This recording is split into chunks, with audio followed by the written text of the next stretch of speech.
In this video, me and Luca are going to show you how you can get your gymnast from a static position, kipping out into nice swings on the rings. So Luca's going to demonstrate for us what this looks like. He's going to jump up onto the rings. He's going to lift his body up into inverted hang, nice and straight.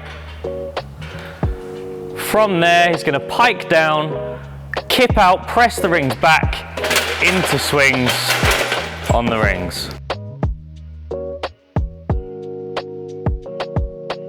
So before we get the gymnast doing the kip into swing on the rings, we can bring them down to a nice soft mat where we can teach them what they need to do with their body before they go up onto the high rings. So Luca's going to lay down on his back as if he was hanging on the rings with his legs nice and straight and his arms flat. From here, he's going to lift his legs up into pike, turn his wrists back and press down and kip out all at the same time into a nice shape with his hips open, ready for his swings on the rings. So he's going to show us this one more time. He's going to lift his legs up nice and straight, kip, press the floor back, keeping his body nice and tight and open, ready to swing down on the rings. After practicing the kip down on the floor on a safe mat, we can bring the gymnast up onto a block with the rings lowered right down. So the gymnast is going to hang on the rings in their pike shape, trying to keep nice and still underneath with their arms straight.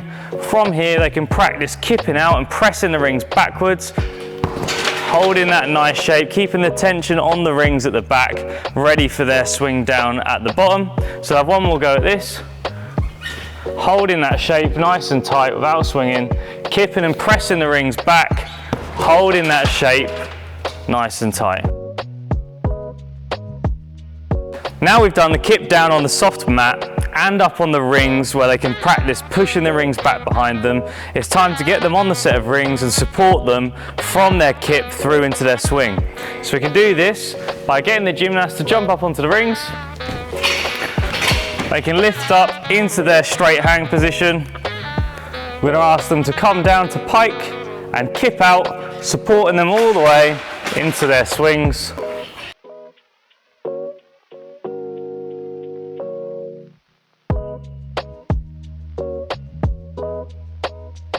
When the gymnasts are learning to kip into a swing, make sure you bring it down low onto the soft mats, allow them to practice with the rings with some blocks built up, and then when you get them to do the kip into the swing, make sure you're there to support them for the first time so they don't slip off or injure themselves.